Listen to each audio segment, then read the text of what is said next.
சிறகடி காசு அடுத்த வர எபிசோட்ல பார்த்தீங்கன்னா, ரோகிணி வந்து மீனா கிட்ட பேசுறாங்க. அப்ப மீனா சொல்றாங்க, "எப்படிதான் வந்து இவ்ளோ வருஷமா வந்து இவ்ளோ உண்மைய மறைச்சிட்டுருக்க? என்னால கொஞ்சம் கூட என்னால மறைச்சிட்டே இருக்க முடியல. எனக்கு ரொம்பவே குற்ற உணர்ச்சியா இருக்கு. நான் இப்பயே வந்து நான் அவர்ட்ட சொல்ல போறேன். இதுக்கு மேல இந்த உண்மைய வந்து என்னால மறைச்சு வச்சிருக்க முடியல." அப்படின்னு சொல்லிட்டு மீனா பார்த்தீங்கன்னா, அவங்க மனசாட்சிய உடைச்சுட்டு போறாங்க. ஆனா பார்த்தீங்க அப்படின்னா, ரோகிணி வந்து "தயவு செய்து சொல்லாதீங்க மீனா, சொல்லாதீங்க மீனான்னு" சொல்லிட்டு அவ்வளோ தூரம் கெஞ்சுறாங்க. உடனே அங்க இருந்து கத்தி எடுத்து ரோகிணி அவங்க கைய வந்து கட் பண்ணிக்க போறாங்க. மீனா அந்த கத்திய எடுத்து கீழ தூக்கி போட்டாங்க. உடனே முத்து வந்து "என்ன சவுண்டு மீனான்னு?" கேட்குறாங்க. "ஒண்ணும் இல்ல, ஒண்ணும் இல்லன்னு" சொல்லிட்டு மீனா சமாளிச்சிடுறாங்க.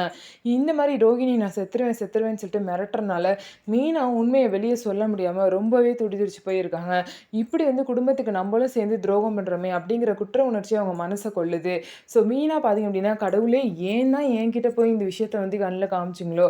இப்ப நான் வந்து குற்ற உணர்ச்சியில இவளோட பழி பாவத்தெல்லாம் நான் சேர்த்துட்டு இருக்கேன் அப்படின்னு சொல்லிட்டு மீனா வந்து ரொம்பவே வேதனைப்படுறாங்க. ஸோ எல்லாமே பார்த்தீங்க அப்படின்னா ரோகிணினால தான். ரோகிணி செய்ற தப்பையும் செஞ்சுட்டு, இந்த விஷயம் வந்து மீனாக்கு தெரிஞ்சிருச்சு அப்படிங்கிறனால, அவங்களையும் வெளிய சொல்ல விடாம இருக்காங்க. ஆனா இந்த விஷயம் மட்டும் முத்துவுக்கோ, இல்ல விஜயாவுக்கோ தெரிஞ்சா கண்டிப்பா ரோகிணிய சும்மாவே விட மாட்டாங்க. இந்த விஷயம் மீனாக்கு தெரிஞ்சிருக்கவே கூடாது. மீனாவ தவிர ஃபேமிலில யாருக்கு தெரிஞ்சாலும் இந்த விஷயம் வெளிய வந்திருக்கும். ஸோ இதுக்கப்புறம் என்ன நடக்க போது? இந்த விஷயம் எப்படி வெளிய கொண்டு வர போறாங்க அப்படின்னு சொல்லிட்டு வெயிட் பண்ணி பார்க்கலாம். நம்ம வீடியோ உங்களுக்கு பிடிச்சிருந்தா நம்ம வீடியோவ லைக் பண்ணிக்கோங்க.